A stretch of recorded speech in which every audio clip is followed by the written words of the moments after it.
राधे राधे। मैं अभिषेक भटनागर अपने channel God is mine में एक बार फिर आपका स्वागत करता हूँ। कल जिस तरीके से हमने भगवान के विराट रूप के बारे में जाना था, आज हम जानेंगे सुखदेव जी महाराज का यह बात वर्णन करना कि परमेश्वर ने अपने भक्तों के वास्ते जो उनके नाम पर वन में जाकर उनका भजन करते हैं, सब खाने व पहनने के पदार्थ किस तरह तैयार कर रखे हैं। तो चलिए करते हैं आज के दिन की शुरुआत भगवत भजन के साथ। दूसरा अध्याय। सुखदेव जी ने कहा, हे राजन, पहला रास्ता परमेश्वर के ध्यान करने का यही विराट रूप है, पर जब पहले अपना मन संसारी माया से विरक्त कर लेवे, तब नारायण जी की तरफ मन लगता है। परमेश्वर का ध्यान करने से संसारी माया छूट जाती है। जो लोग बुद्धिमान व ज्ञानी हैं, वे आठों पहर हरि चरणों में ध्यान लगाकर संसारी व्यवहार से कुछ प्रयोजन नहीं रखते। कदाचित तुमको इस बात का सोच हो कि जब कोई मनुष्य गृहस्थी छोड़कर वन में जाकर नारायण जी का तत्व स्मरण करे, तो उसको भोजन, वस्त्र और बर्तन के बिना दुख होगा। तब परमेश्वर के भजन व ध्यान में उसका मन किस तरह लगेगा। सो नारायण जी ने अपने भक्तों के वास्ते जो लोग विरक्त होकर उनके मिलने के लिए तप व योग करते हैं, पहले से सब वस्तुएं तैयार कर रखी हैं। संसार में मनुष्य को बड़े परिश्रम से प्रयोजन की सब वस्तुएं मिलती हैं, किंतु वन में परमेश्वर की कृपा से बिना परिश्रम सब पदार्थ प्राप्त होते हैं। पृथ्वी सोने के वास्ते तैयार समझकर वहां सुख से सोए। नींद आने पर जैसा सुख पृथ्वी पर होता है, वैसा ही शैया और तोशक पर भी समझना चाहिए। तकिए का काम टहनी से निकल जाता है। अनेक प्रकार के फल व मेवे खाने के वास्ते वन में लगे रहते हैं। उनको आनंद से खाया करे। उनसे पेट भरा रहने पर दूसरी वस्तु की खाने की इच्छा ना होगी। उनको बर्तन भी ना चाहिए। उनके दोनों हाथों से अच्छा दूसरा बर्तन नहीं हो सकता, जिसको चोर और ठग नहीं ले जा सकते, और पुराने होने का तो डर रहता ही नहीं है। कपड़ा पहनने के लिए वास्ते वृक्ष की छाल बहुत उत्तम है, जिसके फटने का कुछ सोच नहीं रहता। कदाचित छाल में शरीर छुपाया ना जा सके, जाड़ा मालूम हो तो नगर और गांव के निकट घूरों पर लत्ते व चिथड़े पड़े रहते हैं, उनको लाकर पानी से धोकर अपना तन छिपा लेवे। पहाड़ों के दर्रों को रहने के वास्ते स्थान समझे। तालाब, नदी आदि में पानी पिए, उसी में स्नान करे। जो मनुष्य वन में जाकर परमेश्वर की शरण में रहता है, शेर और भालू आदि जीवों से परमेश्वर उसकी रक्षा करते हैं। हे राजन, हम कुछ लालच व अपने प्रयोजन के वास्ते तुम्हारे पास नहीं आए। नारद जी ने हमारे ऊपर तुम्हारा बोझा डाल दिया है, इसलिए हम आए हैं। जो मनुष्य परमेश्वर के भजन व ध्यान से विमुख रहता है, उसे वैतरणी नदी और नरकों का दुख अवश्य भोगना पड़ेगा। और जो लोग संसारी माया से विरक्त होकर परमेश्वर के ध्यान व स्मरण में रहते हैं, उनको किसी गृहस्थ के पास भोजन व वस्त्र मांगने के वास्ते जाने का क्या प्रयोजन है। धनी लोग उनको पहचान नहीं सकते। हरि भक्तों का सब अर्थ ईश्वर निकाल देते हैं। मनुष्य को यह बात समझकर संतोष रखना चाहिए कि जिस नारायण ने मुझे उत्पन्न किया है, वही जीविका देने वाला है। कभी भूखा नहीं रहेगा। जब मैं माता के पेट में था, तब वही परमेश्वर मुझे भोजन पहुंचाते थे। अब किस तरह से भूखा रखेंगे। यही बात मैंने आपको पहले भी बताई थी। और जहां तक रही बात नरकों की, तो नरकों के बारे में भागवत भजन में आगे के बताया गया है, तो उसको हम आगे सुनेंगे। ये अब करते हैं आगे का अध्याय पूरा। उन्हीं परमेश्वर ने उत्पन्न होने से पहले हमारी माता की छाती में हमारे पीने के वास्ते दूध तैयार कर रखा था। थोड़ा सा विचार करके समझना कि कूचों में सब मांस रहता है। परमेश्वर की दया व कृपा के बिना उनमें दूध किस भांति उत्पन्न हुआ। यह हाल देखने पर भी जो मनुष्य संतोष ना रखे और परमेश्वर को भूलकर खाने पहनने का सोच करे, उसे मूर्ख समझना चाहिए। देखो, जो कोई गाय व बैल आदि पशुओं को अपने द्वार पर बांधते हैं, वे लोग उनके घास व दाने की फिक्र रखते हैं। नारायण जी जो सबकी जीविका देने वाले हैं, वह कैसे अपने दास की चिंता छोड़कर उसे भूखा रखेंगे। उस समय तो परमेश्वर ने तुमको नहीं भुलाया, जब तुम एक बूंद पानी के समान थे। फिर परमेश्वर ने अपनी महिमा से तुम्हारे हाथों में 10 उंगलियां उत्पन्न करके दोनों कांधों पर 2 भुजाएं बनाई। अब तुम किस तरह जानते हो कि नारायण जी तुम्हें भूल जाएंगे? हे राजन, किसकी सामर्थ्य है जो परमेश्वर के गुणों का हाल जान सके? पहले नित्य श्वास चढ़ाने का साधन करे और योगाभ्यास के साथ अपने प्राण ब्रह्मांड पर चढ़ाए। कमल के फूल का ध्यान हृदय में करे जिसमें 1000 पत्ते हैं, उसका मुंह नीचे है। अपने ध्यान में उस फूल का मुख ऊपर को करे। यह साधन करने से उसका मन इस तरह निर्मल हो जाएगा जैसे मूर्छा लगा हुआ लोहा सिकल करने से चमकने लगता है। जब मनुष्य शुद्ध हो जाएगा तब उस फूल से में उसको परमेश्वर का छोटा स्वरूप दिखलाई देगा और ऐसा सुख मिलेगा जो उसने कभी नहीं पाया था। उस सुख पर वह मोहित होकर दूसरी वस्तु की चाहना कभी नहीं रखेगा। जब वह इस पदवी को पहुंचा तब अच्छा योगीश्वर हुआ।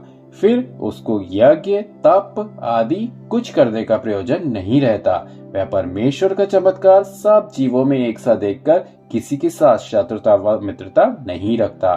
सो हे राजन, पहले तुम विराट रूप का ध्यान करो। जब तुम्हारा मन स्थिर हो जावे तब अपने हृदय में उसी कमल का ध्यान लगाओ। उस फूल में तुमको परमेश्वर का अंगुष्ठ प्रमाण चतुर्भुजी रूप श्याम रंग नीलमणि के समान चमकता हुआ शंख चक्र गदा पद्म चारों हाथों में लिए, जड़ाऊ किरीट व मुकुट मस्तक पर, मकराकृत कुंडल कानों में, वैजंती माला व वनमाला गले में, नवरत्न जड़ाऊ भुजा पर, करदनी घुंघरूदार कमर के बीच व पैरों में कड़ा पहने, पीतांबर बांधे, उपरना ओढ़े हुए, लंबी भुजा व बांके नयन, ताप हारने चितवन, मंद मंद मुस्कुराते, छाती में भृगुलता का चिन्ह तुमको दिखलाई देगा। अब ये भृगुलता क्या है? भृगुलता के बारे में भी आपको आगे के अध्याय में पता चलेगा, परंतु मैं थोड़ा सा विवरण आपको बता देता हूँ। भृगु ऋषि वर ने एक बार नारायण जी की छाती में लात मारी थी, तो इसीलिए नारायण जी ने उस लता का चिन्ह अपनी छाती में हमेशा बनाए रखा। अब ये कहानी क्या है, ये तो आपको आगे के अध्याय में पता चलेगी कि आखिर ऐसा क्या हुआ जो भृगु ऋषिवर को भगवान श्री नारायण को लात मारनी पड़ी। तो रोचक कहानी है, इसके लिए आपको थोड़ा इंतजार करना पड़ेगा, इसीलिए जुड़े रहें इस श्रृंखला के साथ यदि ये सब रहस्य आगे आपने जानने हैं। चलिए आगे बढ़ते हैं। कदाचित संपूर्ण रूप का ध्यान तुमसे एक बार ना हो सके तो पहले चरणों में आरंभ करके एक एक अंग को ध्यान में लाओ। धीरे धीरे सब रूप तुम्हारे ध्यान में आ जाएगा। जब अच्छी तरह वह रूप तुम्हारे ध्यान में आ जाए तब तुम श्वास खींचने की साधना करके अपने प्राण मस्तक पर चढ़ा लेना। जिस मनुष्य के प्राण ब्रह्मांड तोड़कर निकलते हैं वह जीव सूर्य मंडल से होकर वैकुंठ पहुंचता है, फिर उसका आवागमन नहीं होता। जो लोग यज्ञ तप दान तीर्थादिक करके अपना तन त्याग करते हैं वह चंद्रमा के द्वार पर होकर देवलोकादिक में अपने कर्मानुसार जाते हैं और अपने पुण्य के प्रमाण वहां का सुख भोगकर उनको फिर संसार में जन्म लेना पड़ता है। वे आवागमन से नहीं छूटते। मकर से लेकर मिथुन की संक्रांति तक 6 महीने सूर्य उत्तरायण रहते हैं। यह देवताओं के दिन है। इस 6 महीने में मरने वाले मनुष्य सूर्य के द्वार पर होकर वैकुंठ को जाते हैं। कर्क से धन की संक्रांति तक 6 महीने सूर्य दक्षिणायन रहते हैं। यह देवताओं की रात्रि है। इस 6 महीने में मरने वाले लोग चंद्रमा के द्वार पर होकर देवलोकादिक में जैसा कर्म किया हो जाते हैं। वहां का सुख अवधि पर्यंत भोगकर उनको फिर संसार में जन्म लेना पड़ता है। दोनों तरह के धर्म की राह हमने तुमसे कह दिया, इसके सिवाय कोई तीसरी राह नहीं है। हे राजन, जो कोई मनुष्य की तनु में परमेश्वर का भजन व स्मरण करके अपनी मुक्ति नहीं बनाता उसको फिर 84 लाख योनि में जन्म लेना पड़ता है।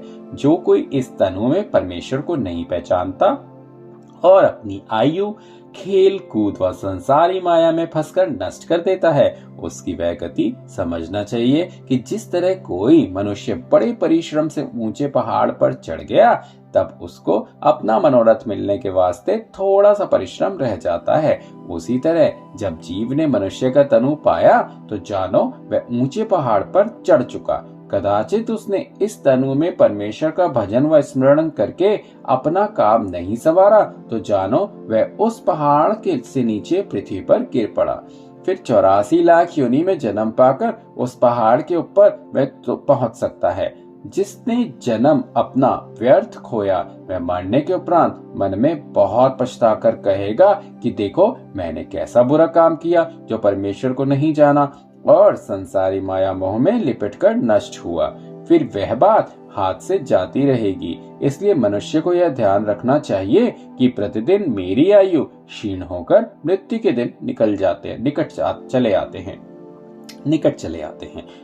जो दिन बीत गए वह फिर आ नहीं सकते। इस बात का 8 पहर मन में विश्वास रखकर एक क्षण भी परमेश्वर को ना भुलाए और नारायण जी के भजन व स्मरण में दिन काटे। जिसने मनुष्य के तनु में परमेश्वर का भजन नहीं किया, वह पशु के समान है। जिस तरह ऊंट और बैल की पीठ पर बोझा लादते और एक समय उसे दाना व घास देते हैं और वह उसी से प्रसन्न होकर अपने दिन काटता है, यह नहीं जानता कि कहाँ सूर्य निकलते हैं और कहाँ डूबते हैं, वही गति उस मनुष्य की समझना चाहिए। हे राजन, परमेश्वर थोड़ा ध्यान करने में ही मनुष्य से प्रसन्न होकर उसको मुक्ति देते हैं। श्री कृष्ण जी ने गीता में अर्जुन से कहा है कि 4 समय में मनुष्य अवश्य मेरा स्मरण करता है। एक तो जब मनुष्य रोगी होकर दुख पाता है, दूसरे जिसको मेरे मिलने की इच्छा होती है, तीसरे जब किसी का कुछ काम अटकता है, उसी किसी वस्तु के पाने की इच्छा होती है, चौथे ज्ञानी जो मुझे पहचान कर मेरे भेद को पहुंचा है। वे लोग अपना अपना अर्थ सिद्ध होने के वास्ते मेरा स्मरण व ध्यान करते हैं। पता नहीं मुझे ऐसा क्यों लगता है कि भगवान को जो तीसरा जो कार्य है उसके लिए लोग ज्यादा याद करते हैं। जैसे कि भगवान ने बोला है जब किसी का काम अटकता है तब वो मुझे याद करते हैं। ऐसा ही होता है, बहुत बार ऐसा होता है। जब हम किसी मुसीबत में फंस जाते हैं या फिर हमारा कोई काम अटक जाता है, तब हम कहते हैं भगवान हमारी रक्षा करो, ये तो काम आप ही संवारोगे, हमने आप पर छोड़ दिया। है ना कितनी रोचक बात। चलिए खैर आगे बढ़ते हैं। मैं चारों तरह के याद करने वालों से प्रसन्न होता हूँ, पर ज्ञानी से अधिक, क्योंकि वह सदा मेरे ध्यान में रहता है।